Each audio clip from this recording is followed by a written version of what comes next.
Bonjour à toutes et à tous. Nous, on va vous parler plus précisément du parcours média. Le parcours média, on va vous en parler en trois temps avec du coup mon collègue Thierry Devars. Donc, on est tous les deux enseignants-chercheurs dans le département média et on s'occupe plus particulièrement de deux Master 2 dont on aura l'occasion de vous parler tout à l'heure. Présentation en trois temps. D'abord, on va vous parler un peu de la spécialisation qui se fait en licence, puisque comme dans tous les autres départements, on a une formation qui est sur enfin, qui peut se faire sur 3 ans. Soit on accède en licence 3, soit on accède au Master 2. Donc, on va vous parler un petit peu de ce parcours de spécialité en licence 3. Puis, on vous présentera rapidement de quoi il s'agit en Master 1. Et enfin, on abordera donc les différentes spécialisations qu'on propose en Master 2. On tenait aussi à rappeler que le parcours média vise à former des professionnels qui vont travailler dans la communication à la communication des médias, mais ne forme pas au journalisme. Donc ça, c'est important. Toutes celles et ceux qui seraient intéressés, qui auraient une vocation à devenir journalistes, dans ce cas, c'est pas le bon parcours, puisque là, il faut vraiment intégrer le CELSA plutôt dans la filière journalisme. Voilà un peu pour des éléments de départ. Je vais laisser la parole à mon collègue qui va vous parler un petit peu de tout ce qui se passe en licence avec quelques éléments. Merci beaucoup Camille pour cette introduction. Bienvenue à toutes et à tous dans le cadre de cette conférence de présentation du département média. Je vais vous dire quelques mots au sujet de la licence qui fait donc l'objet, comme vous le savez, d'un concours d'entrée, donc niveau licence 3. Un mot un peu général pour rappeler que la licence, c'est un département à un niveau plutôt généraliste où vous venez toutes et tous d'horizons assez variés, classes préparatoires, formation universitaire en lettres, en histoire, BTS, DUT.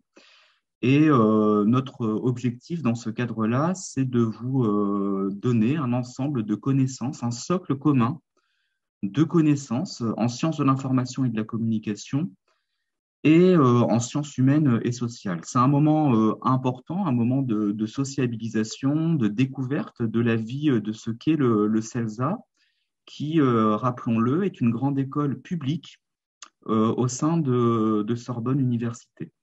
Donc ça, c'est un élément qui est fort dans l'identité de notre école et qui justement permet d'articuler des cours on va dire théoriques assurés par des enseignants et des enseignantes chercheurs et chercheuses et des professionnels de la communication et des médias.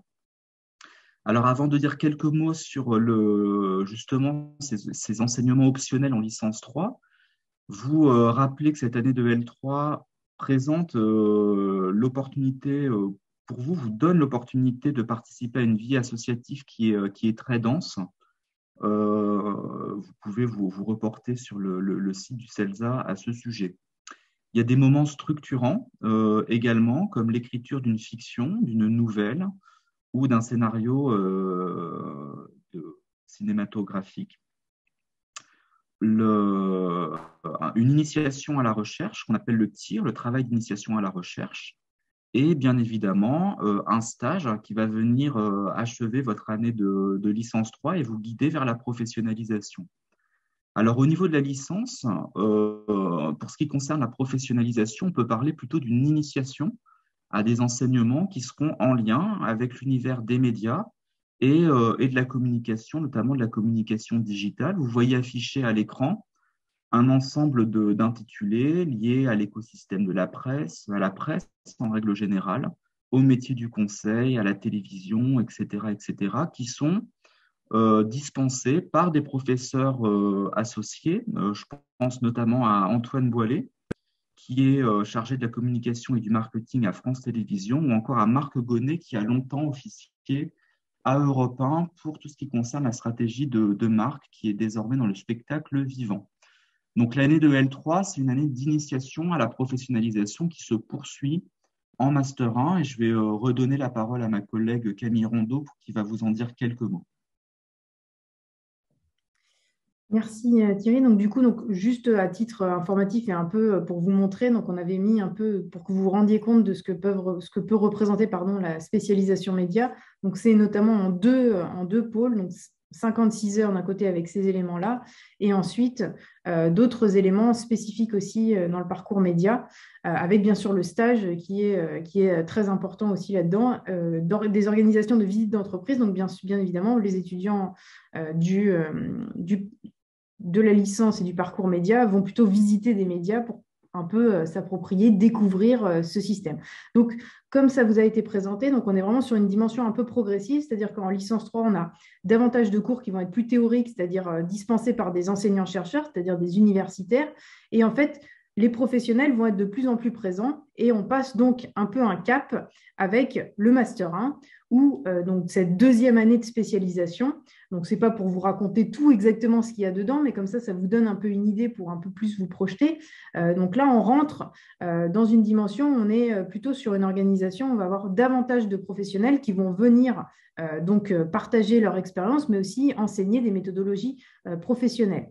Donc, comme vous pouvez le voir, tout ça est très focalisé sur la question donc, des médias, avec une orientation aussi particulière sur le monde de la télévision, mais aussi avec donc plein d'éléments tout à fait donc ancrés en fait dans une recherche on dit en SIC, c'est en sciences de l'information et de la communication, puisque tout ça en ensemble d'enseignements sont dispensés par des enseignants-chercheurs qui vont mobiliser leurs approches théoriques pour développer aussi l'esprit critique des étudiants pour qu'ils aient une meilleure appréhension, on va dire, des médias.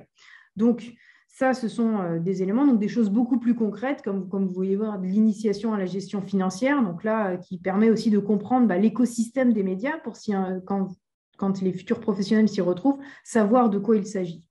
D'autres éléments, puisque on est quand même une école ce qu'il faut savoir aussi, c'est que tous ces programmes évoluent tous les ans. C'est-à-dire que l'année prochaine, si vous intégrez la licence, peut-être que ce ne sera pas exactement la même chose. Si vous intégrez le Master 2, ce ne sera peut-être pas exactement la même chose que ce qui est indiqué sur le site, parce que tous les ans, on fait évoluer nos cours, notamment pour être le plus possible aux prises avec les évolutions sociétales des médias.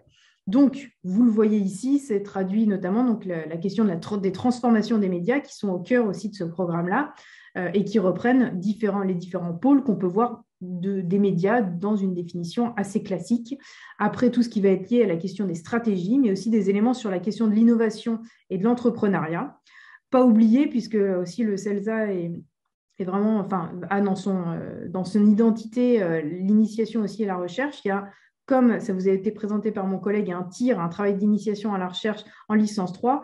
En master 1, il y aura un travail de recherche collectif. Donc, par exemple, l'année dernière, c'était sur la thématique du voyage qui permet d'appréhender aussi des sujets qui peuvent vous intéresser et qui peuvent vous intéresser à être aux prises donc, avec tout ça et développer aussi donc, cet esprit critique, notamment par la recherche. Donc, on est sur quelque chose qui est vraiment un équilibre qui est recherché entre enseignement professionnel et enseignement théorique. Donc voilà un peu pour le Master 1 qui du coup est une année un peu intermédiaire qui se passe de septembre jusqu'à mi-janvier et qui ensuite donne lieu à un stage obligatoire qui permet un stage obligatoire ou un départ en Erasmus, puisqu'on peut aussi partir à l'étranger, par exemple, qui permet soit d'aller se confronter un peu plus aussi au monde professionnel, soit d'aller dans une université partenaire, etc. Donc, c'est une année aussi qui est importante. On ne peut pas candidater pour rentrer en Master 1, mais c'est une année qui est importante quand on est rentré en licence 3, parce que c'est l'année où il faut décider de ce qu'on va faire l'année suivante en Master 2, et où il va falloir choisir justement son orientation. Donc ça, on va vous en parler un petit peu. Donc avec ce troisième temps qui, lui, est consacré donc à la présentation des Master 2, puisque à l'issue du Master 1, il y a en fait 4 choix qui sont proposés dans le département média pour se spécialiser.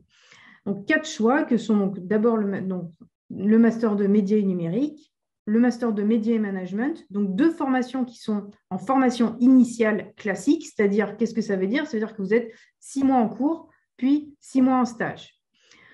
Il y a une autre solution qui est aussi le Master de communication et technologie numérique, qui lui, je le dissocie un peu parce que c'est un peu particulier, puisqu'il se passe à Alès, donc pas à Neuilly, pas sur le site du CELSA, il est entre guillemets délocalisé, puisqu'il est coporté par l'IMT, donc l'école des mines d'Alès. et qu'il est à la fois en formation initiale classique et en formation continue, c'est-à-dire pour des reprises d'études éventuelles. Et l'autre possibilité, c'est le master de médias, innovation et création, qui lui est un master en apprentissage. Qu'est-ce que ça veut dire? Ça veut dire que c'est un master où on est un jour par semaine en cours et le reste du temps dans une entreprise. Donc voilà un peu ça. Donc le Master 1 prépare aussi à cette orientation-là. Peut-être que d'ailleurs, du coup, quand on arrivera, peut-être Eva ou Emma pourront nous parler un peu de leur expérience, justement un peu de l'évolution et un peu de tout ça, puisque du coup, on a mobilisé ici trois étudiantes et étudiants pour nous parler justement un peu de comment ils ont vécu leur année de Master 2. Je vais donc commencer par le Master 2 médias et numérique. Donc, le Master 2 médias et numérique dont je suis responsable est un master qui a une dimension assez généraliste dans le département médias, puisque en fait, il vise un peu à donner des clés, que ce soit pour travailler dans les médias, mais de façon plus large, dans ce qu'on appelle les médias informatisés, donc finalement sur le numérique de façon plus générale. On a donc la possibilité en fait de former plutôt d'avoir une expertise sur tout ce qui est stratégie de communication digitale. Donc ça, c'est un peu sa spécificité, avec bien sûr un ancrage dans le monde des médias, mais ça permet aussi de travailler de façon beaucoup plus large dans plein de secteurs différents en dehors des médias. Donc, son identité, c'est vraiment de former une approche critique des médias et du numérique et de pouvoir donc concevoir des stratégies tout en ayant conscience des évolutions des médias, du numérique, et de ne pas être dupe par exemple de discours sur la révolution du numérique, etc. Toujours d'avoir une appréhension là-dessus. Donc, a priori, il y a un ensemble d'enseignements qui sont, qui sont assez théoriques pour pouvoir donner ces clés et ces armes justement aux étudiants et aux étudiantes qui nous rejoignent pour continuer ou pour déployer un esprit critique et pour arriver dans le monde professionnel de façon plus armée et pour être, on va dire, aussi plus à même peut-être d'innover, puisque en sachant ce qu'on a devant soi, ça permet d'être dans une posture plus critique et de se développer. On a aussi tout un ensemble, un apprentissage de méthodologies professionnelles qui sont dispensées par des professionnels qui font ça tous les jours dans leur vie. Donc, je vous ai mis quelques exemples là, par exemple du design thinking, de l'ergonomie, aussi du social data listening, des choses assez spécifiques qui vont vraiment sur l'appréhension. Et donc, on a aussi un peu de référencement. Il ne s'agit pas d'être spécialiste du référencement, mais d'avoir au moins des clés pour après pouvoir discuter avec des gens qui font du référencement. Donc, on est aussi dans une formation qui se veut un peu à l'interface. On forme des spécialistes, des analystes, on pourrait dire, du numérique, mais pas des informaticiens surtout. On est vraiment sur le niveau stratégique. Cette formation, elle repose aussi donc, sur la mobilisation d'enseignements dans différents secteurs. On a à la fois des gens qui travaillent dans le secteur culturel, des gens qui vont travailler dans des médias plus classiques, mais aussi des gens qui travaillent, par exemple, dans le spectacle vivant, dans des institutions, etc., etc., puisqu'on veut aussi voir quelles sont les spécificités de tout ça dans différents domaines. Tout ça repose aussi sur un ensemble d'exercices et notamment 2 exercices fondamentaux. Vous allez voir, il y en a un que vous allez retrouver dans toutes les formations, c'est le fameux mémoire. À chaque fois, on vous a parlé d'un travail de recherche à tous les niveaux. Donc, il y en avait un en L3, il y en a un en M1 et rebelote. En Master 2, il y en a un mémoire qui, lui, est vraiment en fait important dans toutes nos formations, puisque c'est là aussi où ça permet justement de garder un peu ce recul par rapport au monde professionnel et d'être du coup le plus à même de décrypter, de décoder, on pourrait dire, les évolutions liées aux médias. Donc ça, c'est important. Et donc, en médias et numérique, l'autre élément, on va dire, l'autre gros pôle qu'on va avoir, c'est la gestion de projet digital dans laquelle, en fait, on a de vrais commanditaires qui donnent des missions spécifiques aux étudiants sur lesquels ils vont pouvoir travailler pendant toute l'année. Donc, qu'est-ce que ça permet? Ça permet, avant le stage, de déployer aussi des compétences et d'appliquer directement des éléments qu'on voit en cours. Donc, je vous donne juste un exemple de cette année. Donc, cette année, alors on a, comme d'habitude, et donc là, vous avez eu dans le chat d'ailleurs une petite publicité par les étudiants de cette année qui vous ont mis d'ailleurs une invitation pour leur conférence en ligne. C'est un exemple, en fait, justement, de cette gestion de projet. Tous les ans, ça c'est un élément qui est récurrent, on a l'organisation d'une conférence. Alors avant, ce n'était pas en ligne, maintenant c'est en ligne, qui permet aux étudiants de déployer et de développer un ensemble de compétences événementielles, mais aussi donc, le déploiement de stratégies de communication digitale, avec, donc, vous voyez là, la dimension critique de l'approche des médias numériques qui se retrouve vraiment ici. Donc, je vous remets là pour la conférence. Si jamais, d'ailleurs, c'est ouvert à tout le monde, hein, donc n'hésitez pas à vous inscrire si la thématique vous intéresse. En plus, vous aurez de super intervenants, puisqu'il se trouve que Thierry Devars lui-même sera présent pendant cette conférence. Donc, voilà. Pour les autres types de projets, on a des choses, on va dire, un peu plus classiques sur le développement de stratégies de communication numérique. Par exemple, cette année, les étudiants accompagnent le château de Brie-Comte-Robert pour développer sa stratégie de communication sur les réseaux sociaux. On a aussi depuis 2 ans un partenariat avec les échos, donc le média. Les étudiants aident les échos à travailler sur toute leur stratégie de communication liée à l'organisation de salons liés à l'entrepreneuriat. Donc vous voyez, c'est un peu des choses. Tous les ans, ça se renouvelle, ça change, mais on a quelques invariants qui restent. Donc voilà un peu les éléments de façon générale sur le master média numérique. Peut-être du coup, donc on a un étudiant de l'année dernière qui normalement est présent. Jaïs, du coup, peut-être si vous pouvez, si vous m'entendez, si vous pouvez, peut-être vous présenter un petit peu, nous présenter votre parcours et nous dire un peu qu'est-ce que vous a apporté cette formation. Voilà. Oui, bonjour. Alors moi, en fait, j'étais au master média et numérique l'année dernière, du coup. Et très sincèrement, c'était vraiment, je pense, l'année académique la plus riche que j'ai eue de mon cursus. Parce que Camille en a parlé, en fait, sur tout le volet théorique, on a vraiment cette chance de pouvoir aborder plein de questions par le biais, en fait, d'enseignants-chercheurs qui sont vraiment passionnés par leur sujet, que sont la relation entre le numérique et l'écologie, les questions de data, d'intelligence artificielle. Enfin, c'est très, très, très varié, c'est très vaste. Et vraiment, c'est des enseignants qui sont passionnés par leur sujet, qui partagent ces sujets-là avec leur passion et du coup qui rendent cette passion passionnante. Et donc, sur tout le volet théorique, c'est un enrichissement énorme. Et sur tout le côté pratique, en fait, on a cette chance d'avoir des intervenants de très haut niveau qui sont dans des agences, dans des médias, dans plein de secteurs d'activité différents, qui viennent nous parler de projets concrets, qui nous amènent nous-mêmes à pratiquer et à produire des projets. Et Camille parlait de la conférence juste avant. En fait, moi, j'ai eu cette chance de pouvoir organiser la conférence de l'année dernière. Et c'est un exercice extrêmement stimulant parce qu'en fait, on va vraiment au contact d'intervenants variés et on doit construire tout un angle de discours en fait avec ces personnes-là. L'année dernière, on l'a fait sur les tribunaux médiatiques, donc avec tout ce qui concerne Balance-No Agency, etc. C'était assez riche parce qu'en fait, on a eu cette occasion de rencontrer justement la créatrice du compte Balance-No Agency. On a eu aussi l'occasion de rencontrer des chercheurs, des intervenants professionnels qui touchent à toutes les questions de rumeurs, de viralité, etc. Donc, c'était très riche de ce côté-là. Donc, en fait, le vrai intérêt de ce master, c'est qu'on a cette chance de pouvoir aborder des questions théoriques avec des personnes passionnantes et qui aiment leur sujet et de pouvoir amener ça plus loin en construisant des projets concrets qui sont extrêmement valorisables ensuite dans notre vie professionnelle. Parce que moi, aujourd'hui, là, je pratique du coup un métier de consultant éditorial. Et en fait, dans mon métier en direct, c'est vrai que tout ce que j'ai pu acquérir dans mon master, aussi bien sur le volet pratique que théorique, je l'utilise au quotidien. Et dernier point, en fait, ce master nous donne vraiment des outils de réflexion, de veille, de recherche qui sont très utiles au quotidien.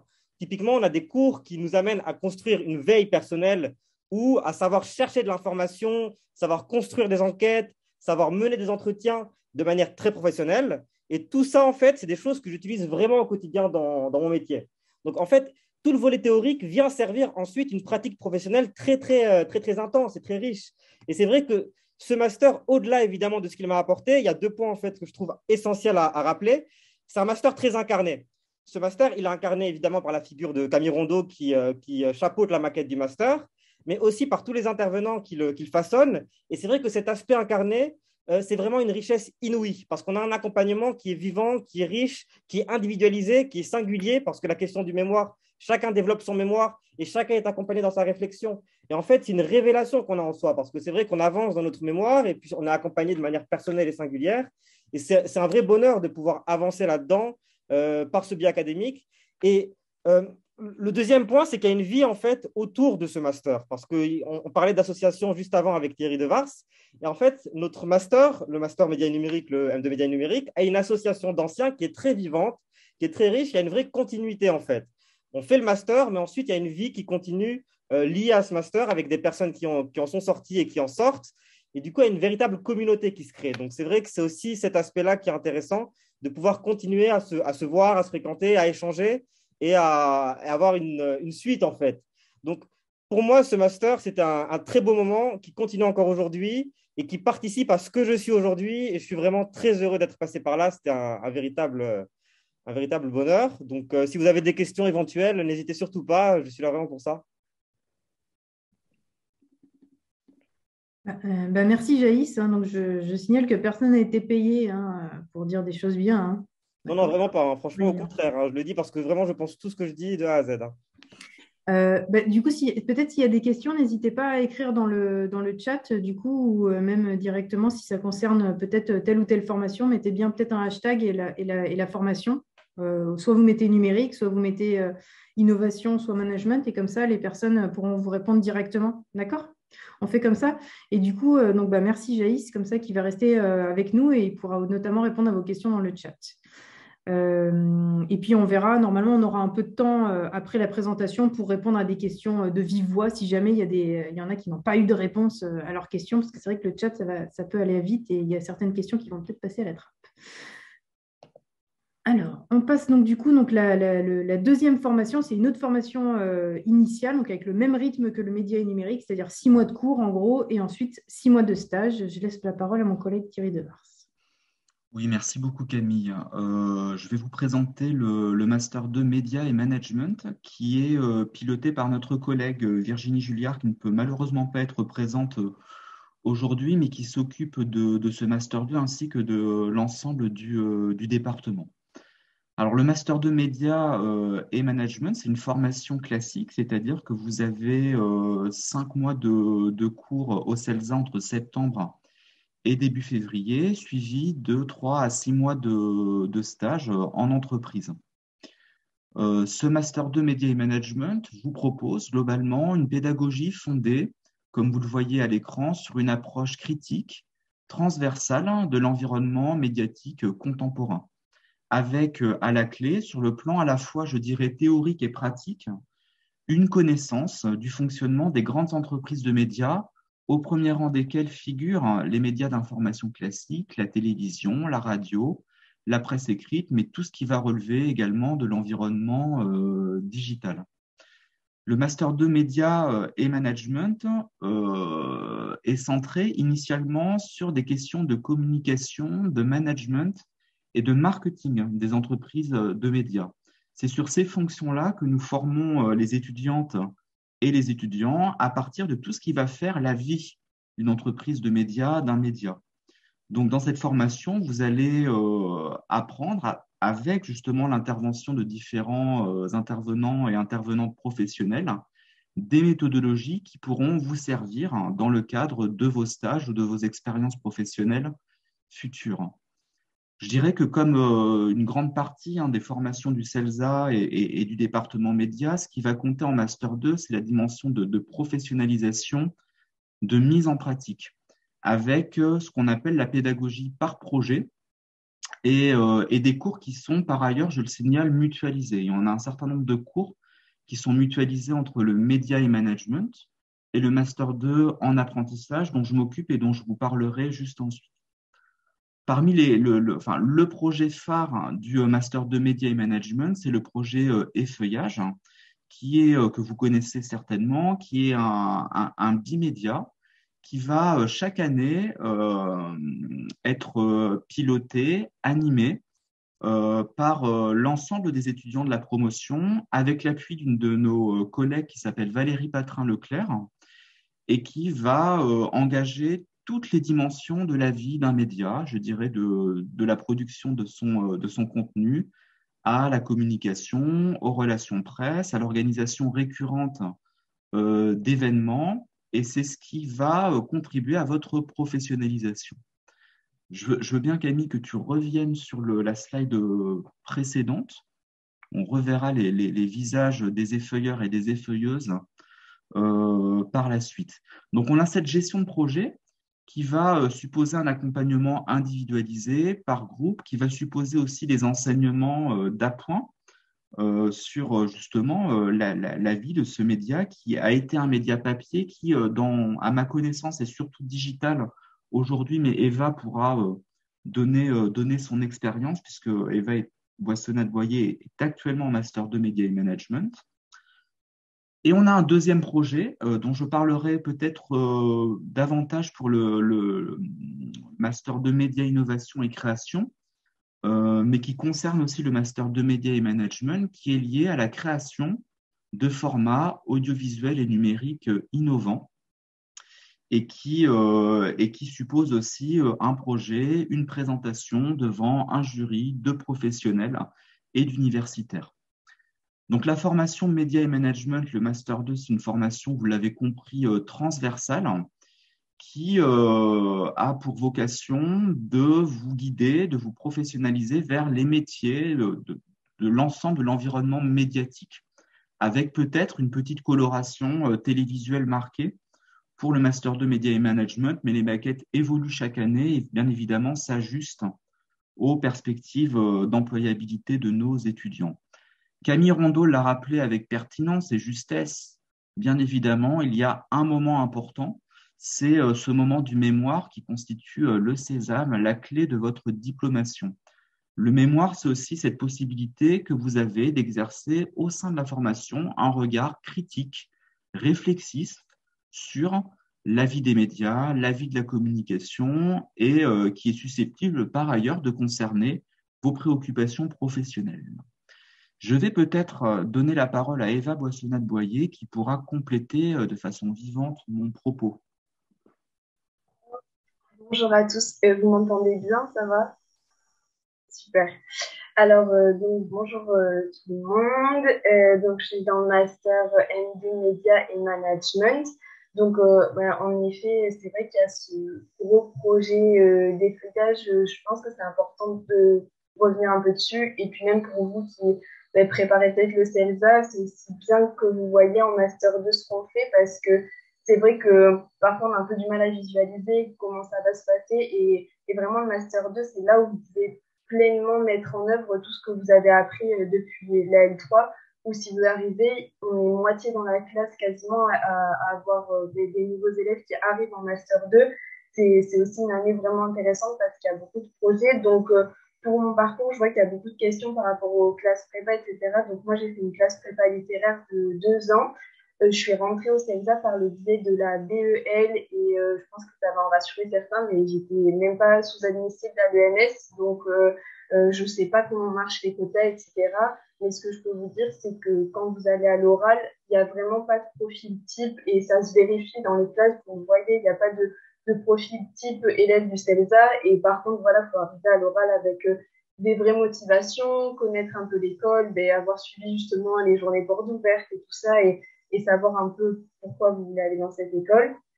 Et donc, par rapport au Master 2 plus précisément, j'ai vu aussi une question passer sur tout ce qui était de l'audiovisuel. Est-ce que c'est important d'avoir des compétences à ce niveau-là? Et pas typiquement pour le effeuillage, donc qui est une revue, mais qui est aussi un média à part entière. C'est hyper intéressant pour l'équipe d'avoir des personnes qui savent filmer, des personnes qui s'intéressent au montage. Et en fait, on travaille beaucoup avec le pôle audiovisuel du CELSA, qui a un super matériel et qui est toujours disponible pour nous renseigner sur comment fonctionne une caméra ou un appareil photo. Donc, c'est vrai que c'est des qualités qui peuvent vraiment être utiles. Et ce qui est intéressant aussi en ce Master 2, c'est que le côté management, vous allez vraiment pouvoir l'expérimenter dans le sens où il y a beaucoup de travaux d'équipe, même les partiels, je dirais plus de la moitié des partiels, presque, c'est des travaux de groupe. C'est vraiment sur des sujets d'enquête, sur les médias et pour le mémoire aussi. Je voulais rejoindre ce que disait Jaïs, il y avait un vrai accompagnement en fait au niveau méthodologique. On a vraiment des séances de méthodologie et après on a chacun un tuteur vers qui se tourner pour avancer les différentes étapes du mémoire. Et ça, c'est vrai que dans une école, on a la chance d'avoir des petites promos où on a cette relation privilégiée à la différence où à la fac, parfois, il n'y a pas ce suivi-là. Donc, voilà. Et ce que je voulais appuyer aussi, c'est en Master 2, toute la partie juridique et politique qu'on va beaucoup approfondir. Donc, c'est vraiment intéressant. Enfin, par rapport à la L3 et au M1, on vient approfondir encore plus cet aspect-là voilà, de droit et aussi de politique. Donc voilà, premier ressenti, puisque là, je vais partir en stage et c'est vrai qu'au CELSA, chaque année, il y a vraiment cette idée qu'il faut garder en tête que l'année, elle est coupée en deux. Il y a les cours assez denses avec les devoirs, les rendus, et ensuite, tout s'arrête, si je puis dire, et on part en stage, sauf pour le projet Effeuillage qui, lui, du coup, maintient un lien avec tous les M2 puisqu'il continue jusqu'à la fin d'année et la passation avec la prochaine promotion. Voilà, du coup, je ne sais pas si je suis pas partie dans tous les sens, mais Merci beaucoup, Eva. Merci pour ce témoignage qui est très clair et qui illustre bien, je pense, ce qu'est la vie du Master de Média et Management. On peut peut-être passer, Camille, à la slide suivante qui concerne donc le Master 2 Média, Innovation et Création, dont je m'occupe depuis quelques temps à présent. Alors, qui a pour particularité d'être le Master 2 en apprentissage, en alternance du département média. Alors, une formation en alternance, c'est une formation sur un an qui va reposer sur un rythme particulier, puisque vous avez une journée de présence au CELSA pour les enseignements théoriques et pratiques, et 4 journées de vie de votre alternance en entreprise.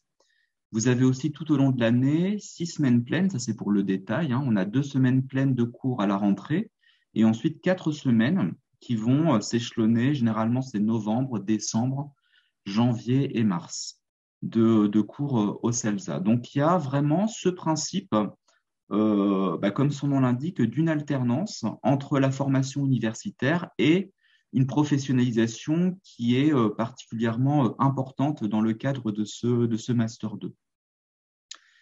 Alors, le Master 2 Média, Innovation et Création propose, j'ai mis quelques éléments assez génériques, vous pouvez poser vos questions dans le chat, une approche critique de l'innovation et de la création dans le champ médiatique, en interrogeant véritablement ce que signifient ces termes qui sont souvent des formules assez vite galvaudées, mais qui peuvent renvoyer à des pratiques, notamment en termes de communication digitale, qui sont très pertinentes dans le champ professionnel.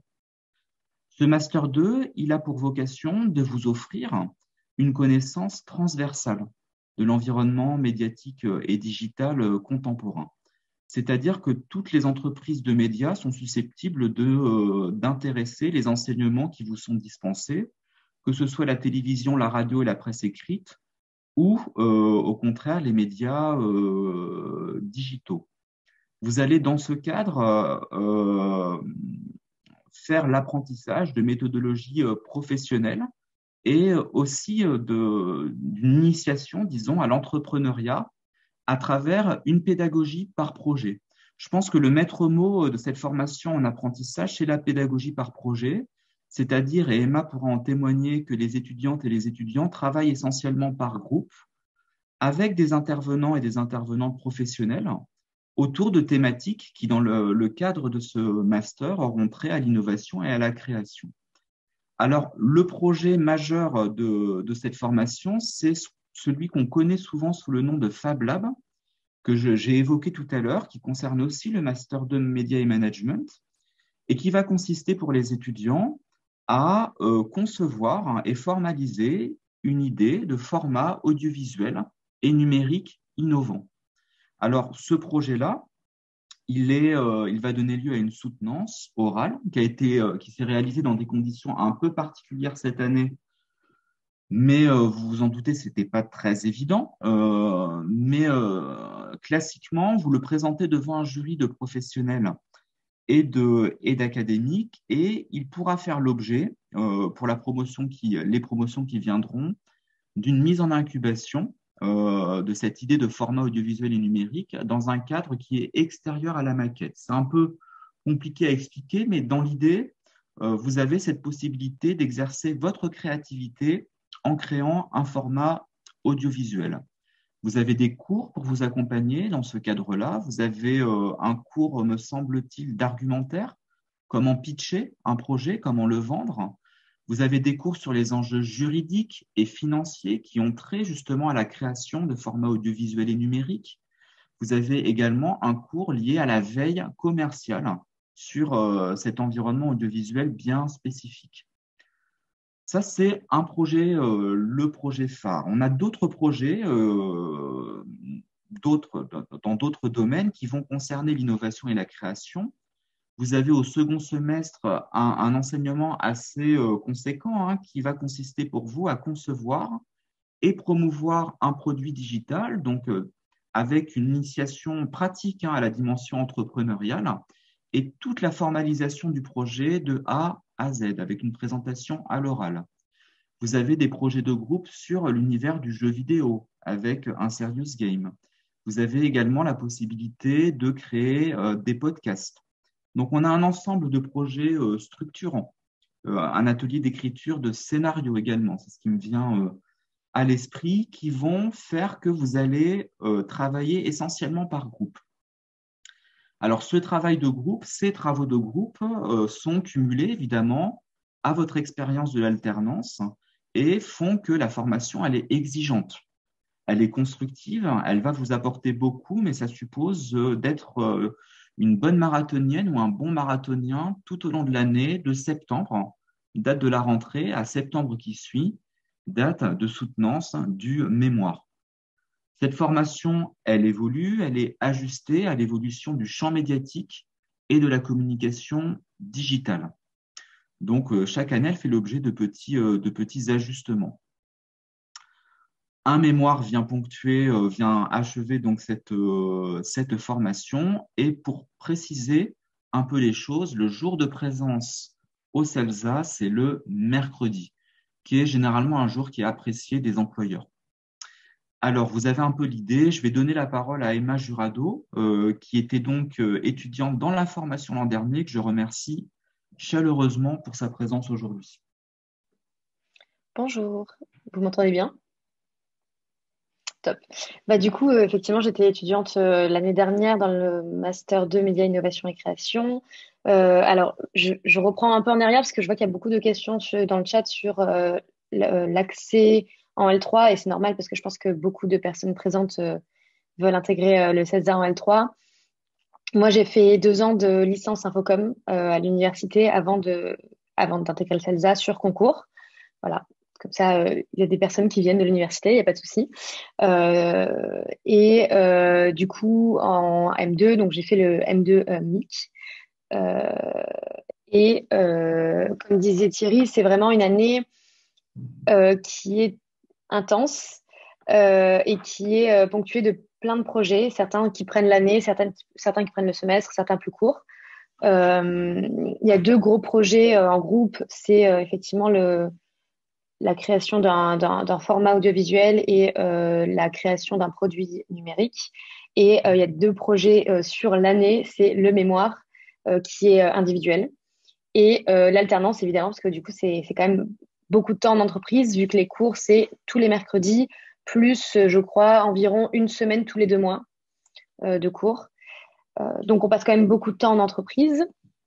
Donc voilà, et du coup pour rebondir sur ce qui a été pas mal dit, je trouve que c'est une année qui est c'est un peu l'apogée de la formation CELSA aussi parce que c'était ma dernière année, mais on a à la fois l'aspect très académique où on continue de creuser des sujets avec des intervenants qui sont des enseignants-chercheurs, avec du coup le travail de mémoire de recherche, tout ça, et à la fois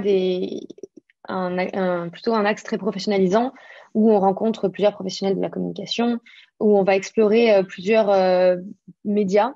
Donc, ça va, et vraiment, on les fait tous. Du coup, ça va du podcast à la radio, à la télé, à la production, aux jeux vidéo. J'avais fait une liste, j'ai fait le tour.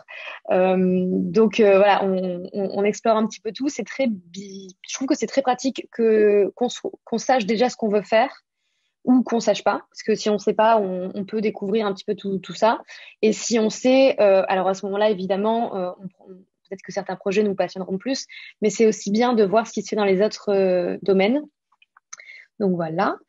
Et du coup, pour ma part, j'avais fait du coup mon alternance en tant que community manager à Arte.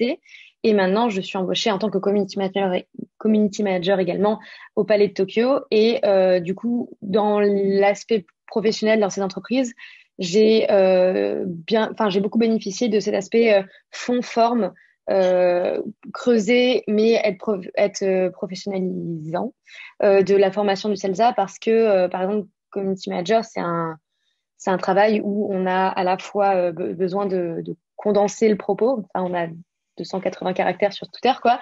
Donc, on a vraiment besoin de condenser le propos, mais des réseaux sociaux qui sont animés uniquement de façon superficielle, ça n'a aucun intérêt. Et voilà, que ce soit Arte, notre entreprise de médias, ou au Palais de Tokyo, il y a aussi ce besoin de se plonger sur le fond, sur voilà, les contenus de la chaîne de télé, sur les expos du musée. Donc, c'est quelque chose auquel le CELSA prépare bien. Et je crois que j'ai fait le tour. Si vous avez des questions, du coup, n'hésitez pas dans le chat et je répondrai à vos questions. Merci Emma. Donc du coup, on va passer à la dernière formation qui est proposée dans le cadre du département média. Donc c'est une formation qui est un peu différente, notamment parce qu'elle ne se fait pas sur Neuilly, mais qu'elle a lieu justement à Alès, sur le site de l'IMT Mines-Alès, donc ancien nom, l'école des mines d'Alès, quoi. Donc le master de communication et technologie numérique, c'est un master qui existe depuis une douzaine d'années.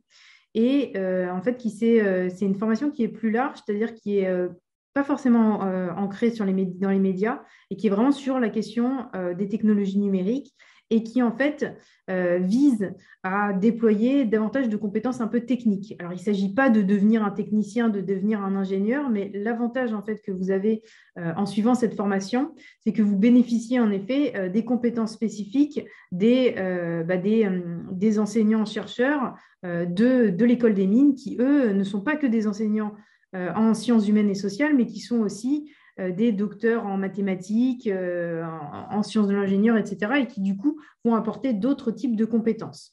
Donc, cette formation, vraiment, elle permet également d'ailleurs d'avoir un diplôme à la fois du CELSA et du coup de l'IMT Mines-Alès, qui sont quand même deux écoles avec une certaine réputation. Elle permet donc de déployer une palette de compétences vraiment stratégiques et techniques. Il y a beaucoup de choses qui sont déployées sur la technique et tout ça, en fait, se matérialise notamment dans une gestion de projet qui a lieu tous les ans et qui est un peu l'exercice phare de cette formation, qui est une gestion de projet qui est liée à des vrais commanditaires. Donc, ce sont des commanditaires, souvent donc, des commanditaires régionaux, parce qu'il y a vraiment un ancrage régional qui est important. Donc, Alès, pour celles et ceux qui ne connaissent pas trop, donc c'est dans le Gard, donc pas très, très loin de Nîmes. Il y a vraiment un ancrage régional avec pas mal d'intervenants professionnels qui viennent justement de la région. Et donc notamment, par exemple, il me semble l'année dernière, il y avait les musées de la ville d'Alès qui étaient dans les commanditaires. Et la différence, on va dire, avec les autres formations que vous allez pouvoir trouver, celles dont on a parlé avant, c'est que la question du média est moins présente et l'accent sur la dimension technique est plus présente. Donc, dans cette gestion de projet, par exemple, il y a une réalisation technique qu'il faut produire. Par exemple, produire une application, produire un dispositif, un site Internet, etc. Et donc, c'est là où ça se différencie un petit peu. Bien évidemment, c'est une formation qui se fait sur 6 mois, donc vous ne devenez pas ingénieur ou quoi que ce soit, mais vous avez quand même une bonne compréhension de ces différents aspects-là. Donc ça, je vous invite, si vous êtes intéressé par cette formation, il y a un ensemble d'éléments, il y a pas mal d'éléments, notamment un site qui est porté par les étudiants. Il y a aussi en fait tout un ensemble de documentation sur le site des mines directement, puisque ce sont eux qui gèrent d'ailleurs tout ce qui est candidature là-bas. Donc n'hésitez pas à aller consulter leur site directement pour voir. Donc voilà, donc c'est un peu différent, on va dire, dans l'offre que l'on propose. C'est assez complémentaire et ça peut être intéressant du coup si on a des velléités à aller voir un peu ce qui se passe dans le sud de la France. Ce qui est aussi quand même un avantage. Donc ça, voilà un peu pour cette dernière formation. Alors, on n'a pas mobilisé de témoins aujourd'hui, mais en tout cas, si vous êtes intéressé par cette formation, il y a tout à fait possibilité d'échanger avec des anciens ou autres. Il ne faut pas hésiter aussi à prendre des informations auprès des responsables. Tout ça est disponible donc, sur le site du CELSA et aussi sur le site de l'IMT Mines-Alès. Voilà un peu pour cette formation. Donc, peut-être juste pour résumer, donc, ce qu'on peut dire sur le département média, donc c'est donc vraiment un parcours qui se suit de la L3 jusqu'au M2, où chacun en fait va pouvoir construire son propre parcours. Il y a eu pas mal de questions dans le chat sur un peu le profil des personnes recrutées, qu'est-ce qu'on cherche, quels sont les critères de sélection. Ben, franchement, c'est vrai que, bon, si vous regardez en L3, il y a souvent pas mal de gens qui viennent de prépa. C'était aussi... mais en fait, nous, ce qu'on cherche, et d'ailleurs, il y a pas mal de voies qui existent aujourd'hui pour venir de BTS maintenant, de DUT, etc. Et en fait, nous, quand on construit une promotion, ce qui nous intéresse aussi, c'est d'avoir des profils variés. Donc, on ne veut pas que des gens qui sortent de prépa ou pas que des gens qui sortent de la fac, etc. On essaye de vouloir varier. Donc, qu'est-ce qui est important comme critère? Ben, c'est peut-être très bateau, mais c'est la motivation, c'est la façon dont vous allez construire votre projet, la cohérence que vous allez lui donner. Vous n'êtes pas obligé, surtout quand vous candidatez en L3, vous n'êtes pas forcément obligé de savoir quel est exactement le métier que vous voulez faire, mais d'avoir une bonne idée de qu'est-ce qu'on va pouvoir vous apporter. Donc ça, c'est assez essentiel, réfléchir à ça. N'oubliez pas aussi que tous les ans, on met en ligne des bibliographies pour se préparer justement à l'admission au CELSA, parce qu'il y a un truc qui est important, on vous l'a redit, vous l'avez compris, à chaque fois on a parlé de mémoire, de travail d'initiation à la recherche, etc. C'est quelque chose qui est assez important. Et donc, du coup, votre curiosité, on va dire, intellectuelle, c'est aussi quelque chose qui va être assez valorisé. Et curiosité intellectuelle, mais bon, il y a celle que nous, on propose avec les bibliographies, mais aussi si vous avez votre propre culture, parce que vous venez de disciplines différentes, c'est très intéressant aussi pour nous. On a aussi, notamment en Master 2, des personnes qui viennent d'écoles privées. Hein. On n'est pas... Donc, voilà, c'est assez important. Peut-être que c'était juste le point sur lequel je voulais revenir par rapport à ça. Comme il nous reste peu de temps avant de passer à la conférence d'après, peut-être que Thierry, si tu veux ajouter quelque chose. Oui, mais dans le même esprit, il n'y a pas de profil prédéfini. Vous pouvez par ailleurs, je lisais un peu les questions, avoir un profil très média tout au long de votre formation, puis évoluer ensuite vers d'autres secteurs d'activité. Je pense au profil d'Emma qui est intéressant, qui a justement effectué son alternance chez Arte. Donc, on est vraiment là dans l'entreprise médiatique classique et qui évolue, mais sur des fonctions de communication digitale, des fonctions liées aux entreprises de médias dans une institution culturelle. En fait, les parcours qu'on vous propose ne sont pas des prisons. Ce sont des espaces dans lesquels vous allez vous former et on est très attentif et attentive au CELSA à, je dirais, la singularité de vos parcours, à vos aspirations. On essaie de vous accompagner du mieux qu'on peut vers la réalisation de votre projet. Il y a de la souplesse, en fait. Et je voudrais juste rajouter peut-être un petit mot, Camille, sur la question des alternances et des lieux d'alternance. Je n'ai pas pensé sur le moment à le faire et j'avais mon document à côté. Cette année, pour vous donner quelques entreprises, on a donc en innovation création donc Canal+, France Télévisions à plusieurs reprises, hein, TBWA, on a Radio France, on a des institutions culturelles diverses, l'agence Elliott et Marcus, Warner Bros, Universal. Donc, vous voyez, il y a pas mal de grandes entreprises de médias qui, chaque année, recrutent et plutôt facilement, je dirais, ces 2 dernières années. Hein, les étudiants trouvent une alternance. Voilà, c'était tout ce que je voulais dire à ce sujet. Oui, et alors du coup, il y a plusieurs questions sur comment est-ce qu'on candidate. Donc, en effet, en Master 2, c'est un dossier à constituer et ensuite, c'est un oral si on est retenu. Donc, ça, c'est important. Ça, c'est important pour le Master 2. Et donc, voilà. N'hésitez pas à aller regarder d'ailleurs en ligne. Enfin, il y a à peu près c'est la même chose que l'année dernière pour le coup. Donc, vous trouverez tous les éléments là-dessus. Est-ce qu'il y a peut-être d'autres questions? Je ne sais pas si on a essayé de répondre le plus possible dans le chat, un peu toutes et tous. Il y a beaucoup de personnes qui demandent des stages qui ont été faits, etc.